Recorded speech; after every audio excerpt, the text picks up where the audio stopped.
Halo, assalamualaikum warahmatullahi wabarakatuh. Kembali lagi bersama saya Alika. Pada video kali ini, saya akan menjelaskan terkait situational versus communication theory. Terdapat beberapa poin pembahasan dalam video kali ini. Yang pertama adalah definisi, faktor utama, upaya menghadapi krisis, dan contoh kasus. Poin pembahasan pertama. Krisis adalah persepsi tentang peristiwa tak terduga yang mengancam harapan penting stakeholder perusahaan atau organisasi terkait masalah kesehatan, keselamatan, lingkungan, ekonomi, serta masalah lain yang dapat berdampak serius pada kinerja organisasi yang dapat menghasilkan hasil yang negatif. Dapat dikatakan pula, krisis adalah hal yang tak terduga tapi dapat diprediksi. Secara umum, krisis diatasi dengan menggunakan komunikasi krisis. Komunikasi krisis merupakan alat dalam manajemen krisis. Komunikasi krisis merupakan respon organisasi yang ditunggu halayak mengenai sebuah krisis yang terjadi di perusahaan. Situational Crisis Communication Theory mengemukakan bahwa terdapat 3 faktor utama yang bermain dalam komunikasi krisis.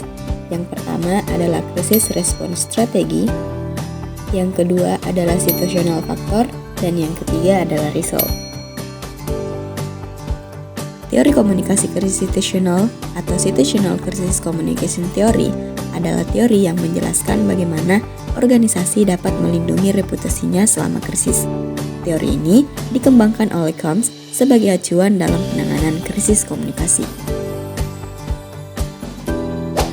Terdapat beberapa upaya yang dapat dilakukan dalam menangani komunikasi krisis di sebuah perusahaan. Yang pertama adalah mengadakan konferensi pers.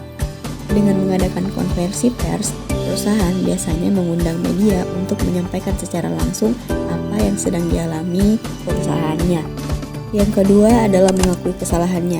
Tidak semua perusahaan ingin mengakui kesalahannya, namun ada beberapa perusahaan yang jika mengalami krisis, mereka akan langsung mengakui kesalahannya. Itu merupakan salah satu bentuk tanggung jawab dari perusahaan. Yang ketiga adalah tekankan aspek positif perusahaan. Biasanya ketika perusahaan mengalami suatu krisis, perusahaan akan menekankan aspek positif sebuah perusahaannya untuk menutupi krisis yang mereka sedang alami. Contoh kasus. Setelah terdapat isu tentang boikot makanan-makanan seperti boikot KFC dan Starbucks, perusahaan McD mengalami penurunan omset yang sangat besar. Hal ini membuat perusahaannya mengalami krisis di bagian ekonomi. Namun, sebagai upaya untuk menghadapi krisis tersebut, McD melakukan berbagai promo untuk mengembalikan para konsumen-konsumen yang telah pergi akibat isu boikot tersebut. Krisis komunikasi yang terjadi di dalam perusahaan McD ini bagaimana para konsumen meninggalkan produk McD karena isu boikot. Mungkin itu saja yang bisa saya sampaikan dari video kali ini. Sampai jumpa di video selanjutnya. Terima kasih.